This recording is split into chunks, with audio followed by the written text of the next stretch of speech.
Philippa, thanks a lot for your time. Let's talk about the impact of these products. Just how big is it in a South African context, and what are the alternatives?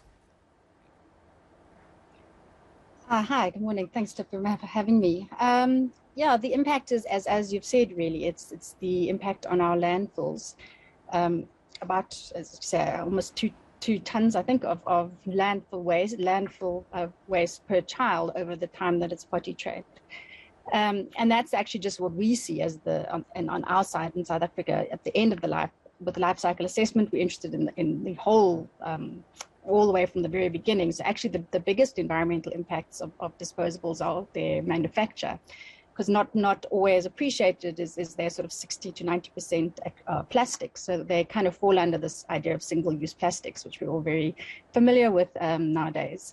And so a lot of fossil fuels and energy go into the manufacture of those plastics into the nappies. We've seen, in a good. Sorry, yeah.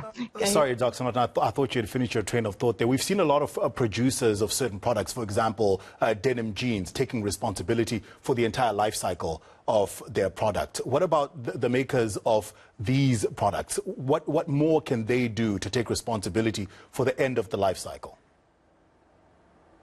Well, there's very little actually. So the environmental alternative is to reusable. So very few brands, interestingly, in the US, Pampers, Procter & Gamble have a reusable brand now. So it's seeing that even the big disposable manufacturers are seeing that there isn't that much one can do with single-use nappies. They lightweight them, so their impacts have come down significantly over the last decade or so, because with new, very advanced polymers, they're very much lighter than they used to be. So they use less plastic, less materials than they used to use.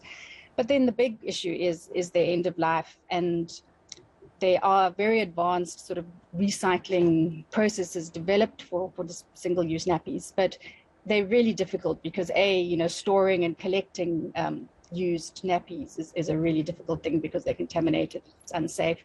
Even clean recyclables create a problem with logistics. So, imagine how difficult it would be to recycle nappies. And the fact that they're multi-material makes them very hard to recycle. So the best you can do is just make sure they're disposed of correctly in a landfill. Of course, what I was going to raise there is that's the best case, that they actually land up in a landfill. Of course, many nappies end up, unfortunately, in South Africa, where all communities don't have good municipal waste collection. There's lots of dumping. Nappies can end up in watercourses, and then you have plastics breaking down, and we have the issues of microplastics, which we know are also big in the news. So we're only just getting to grips with the fact that plastics degrade into tiny little pieces that then have impacts on marine life and soils and all sorts of things that we actually only just as scientists beginning to appreciate, or at least quantify. So what then are the options? What's the best option, and how do the options compare cost-wise and environmental impact-wise? Yeah, so it's quite challenging because reusables, then you're shifting your impacts from the manufacture into the use.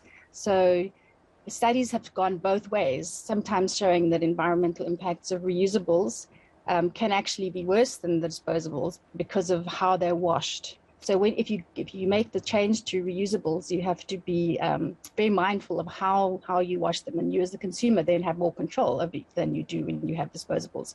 You need to wash them in preferably in a modern washing machine, sort of fully loaded washing machine, and then the impacts can be quite far better and not very high temperature. And nowadays, these modern, very modern reusable alternatives, you don't need to pre-soak them and wash them at very high temperatures like you used to in the old days. So follow the manufacturer recommendations and wash them in fully loaded washing machines, and preferably, if you can, line dry them and don't tumble dry them, because that's also where a lot of carbon impacts come in, electricity use in dryers. So if you care for them well, reusables can have a significantly lower impact than single use. Then the other really important aspect is to use them as many times as possible, because each time you use a reusable, you're sort of dividing its impact again and again by the number of uses.